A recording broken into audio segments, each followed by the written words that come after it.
Hello everyone, welcome to tech Sharmit.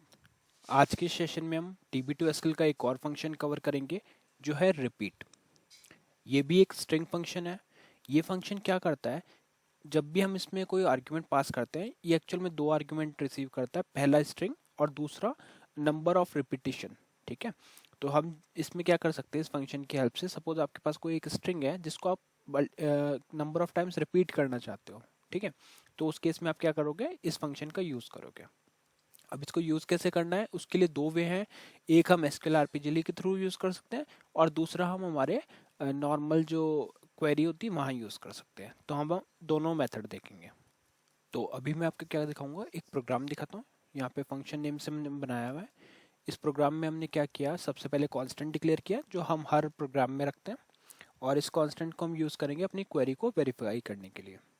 फिर हमने एक वेरिएबल बनाया। इस टाइम जो हमने रिजल्ट वन वेरिएबल बनाया वो एक कैरेक्टर टाइप का है।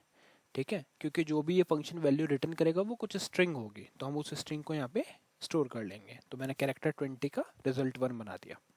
आप अपने अकॉर्डिंग इसका लेंथ वेरी कर सकते हैं। ठीक है, बाद में लाइन नंबर 15 पे हमने क्या किया, एक क्वेरी रन करी, exec sql set option commit none। ये क्या करेगा, ये आपके जो कमिटमेंट कंट्रोल है उसको नन पे सेट कर देगा। अगर आप चाहो तो ये 3 लाइन स्किप भी कर सकते हो, ये ऑप्शनल है। ठीक है, एक्चुअल फंक्शन जो यूज़ कर रहे हैं वो हम लाइन नंबर 23 पे कर रहे हैं। तो यहाँ पे आप लिखोगे exec sql execute sql select repeat। अब हमारा ये फंक्शन है रिपीट। इसमें जैसे मैंने आपको बताया था दो आर्ग्यूमेंट जाएंगे। पहला आर्ग्यूमेंट डाल दिया हमने स्ट्रिंग, कि कौन सी स्ट्रिंग है जिसको आप रिपीट करना चाहते हो, और फिर कितने टाइम उसको रिपीट करना चाहते हो तो वो यहाँ पे आप डालोगे।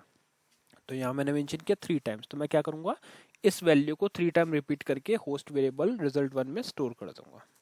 ठीक है, और ये कहाँ से यूज़ हो रहा है, sys ibm dot system one से। ठीक है, अब जैसे ही क्वेरी एग्जीक्यूट हो जाएगी तो हम चेक करेंगे कि एसक्यूएल स्टेट जो है वो एसक्यूएल स्टेट अंडरस्कोर वैलिड है क्या। अगर वैलिड है तो डिस्प्ले कर दो रिजल्ट वन को, और वैलिड नहीं है तो डिस्प्ले कर दो एसक्यूएल स्टेट, साथ में query ended with an error और INLR को ऑन कर दो। तो ये था पूरा पर्पस इसका। क्विकली इसको कंपाइल कर लेते हैं और कॉल करते हैं। तो आउटपुट क्या आया, ABC ABC ABC, 3 time repeat कर दिया। तो ये ओवरऑल फंक्शनैलिटी होती है रिपीट फंक्शन की।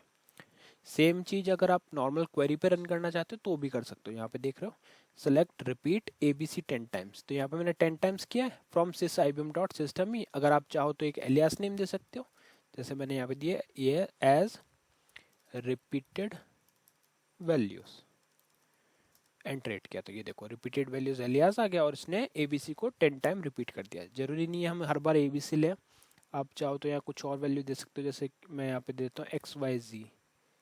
ठीक है, तो अभी क्या करेगा, XYZ को प्रिंट करेगा।